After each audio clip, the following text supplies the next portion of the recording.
O assunto trazido aqui em tela hoje é realmente um assunto que diz respeito a toda a sociedade.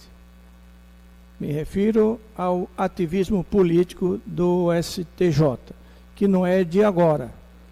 O Supremo Tribunal de Justiça, presidente, extrapola a sua atividade e ele vai além do que a Constituição permite. STF, perdão. Obrigado, Marcelo. Obrigado. Então, a gente já dizia, presidente Marcelo, já dizia Rui Barbosa, que a pior ditadura é a ditadura da toga. Não vim aqui fazer defesa do Roberto Jefferson, absolutamente. Eu jamais faria aquilo que ele fez. Mas, independentemente do feito, não cabe, não compete ao STF a ação de polícia. Esta tem que vir do Estado e tem que vir do Ministério Público. Infelizmente, o que a gente vê é o ajoelhar-se do Congresso Nacional perante o STF. Infelizmente, isso porque todos nós sabemos, boa parte daquele pessoal que acompanha o Congresso tem alguma dívida com o STF e não tem a coragem cívica de se opor ao que está acontecendo. STF manda prender deputado, STF manda...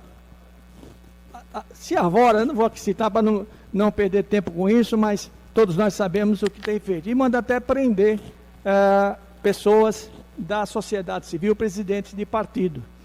Então, é uma ação totalmente ilegal o que o Moraes fez, sem nenhuma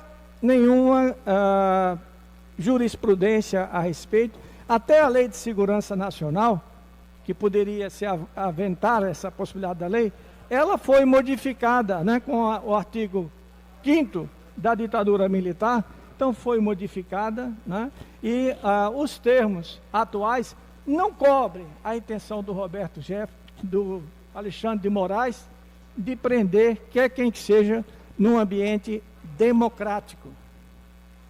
O Estado de Direito, ele anda para e passo com o Estado democrático. Não existe Estado democrático e Estado de Direito. Andam juntos. E essa situação, a gente tem que, a todo custo, defendê-la. Então, nesse momento, eu não poderia deixar de falar a respeito dessa situação, indignado que estou com a ação do STF, especificamente do Moraes, criando um caos desnecessário. A desarticulação dos poderes constituídos da nação. Desarticulação porque não se entendem. E quando não se entendem, desarticula todo o processo. O governo não conversa com o STF até conversa com o Congresso Nacional, uma conversa paralela, né? Mas o entendimento e o respeito que o Estado democrático e o Estado de Direito deve ter em relação à população, até porque Lincoln já dizia que a democracia é o governo do povo, para o povo e pelo povo. Portanto, meus amigos, vai aqui a minha indignação com relação à atitude tomada pelo Moraes. O direito é um só. Não pode ficar ao sabor das interpretações eventuais de quem quer que seja. Então, houve uma motivação por parte do Supremo, mas a fundamentação não resiste a um olhar mais aguçado. Não resiste. Quer dizer, que o Roberto Jefferson atiçou, que o Roberto Jefferson foi contra a atividade democrática e tal, isso foi. Ninguém está discutindo isso, nem colocando panos quentes aqui no caso.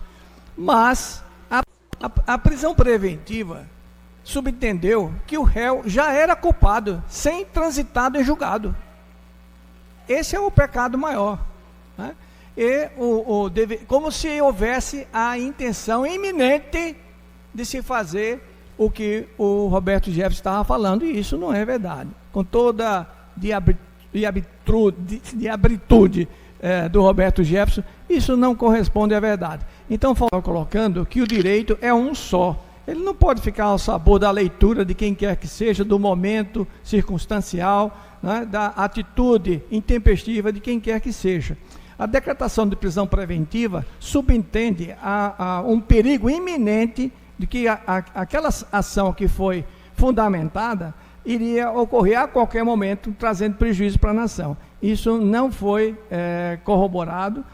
Houve um assinte à justiça, porque já se depreendeu, antes do transitado em julgado, que o sujeito tinha culpa, né, com a decretação da prisão preventiva, que era uma coisa que se fazia na ditadura militar com o AI-5, e que com a revogação da Lei de Segurança Nacional, existe várias colocações para a lei da prisão preventiva, né, que é meio polêmico, na verdade, mas no caso aqui eu entendo que não houve essa intenção clara, né, de que iria acontecer algum processo iminente de ruptura institucional, e que o ministro extrapolou a sua atividade, né, de ministro, quando exerceu a atividade de polícia, né, quando exerceu a atividade do Ministério Público Federal, entre outras atividades. Que, na verdade, a gente não tem aqui, não faz defesa nem de A, nem de B. Eu não entendo que o Brasil é vermelho. E não entendo que as pessoas que defendem o verde e amarelo agem como agem. Não aceito, né?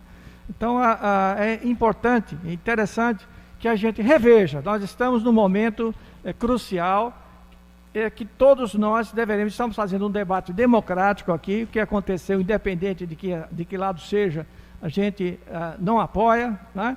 Mas há outras questões poderemos discutir. A gente não traria, porque senão a gente ficaria aqui todo o tempo falando disso aí. Então, pontualmente, o que aconteceu com a prisão do Roberto Jefferson foi colocado nesse momento.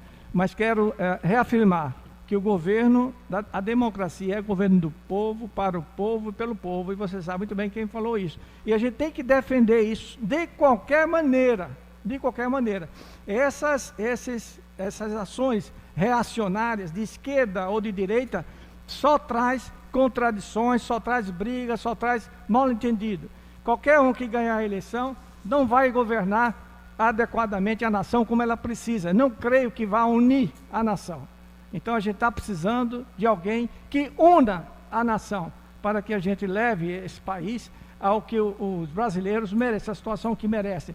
Os pobres têm direito à educação, têm direito à saúde. Não podemos ter uma universidade de pobre para pobre, nem de saúde ruim para o pobre, né? Como já foi feito quando se trouxeram médicos cubanos e médicos de outros países para atender a população, médicos que não tinham sequer o diploma de médico. Isso também não pode acontecer. Obrigado pela oportunidade, vereadora.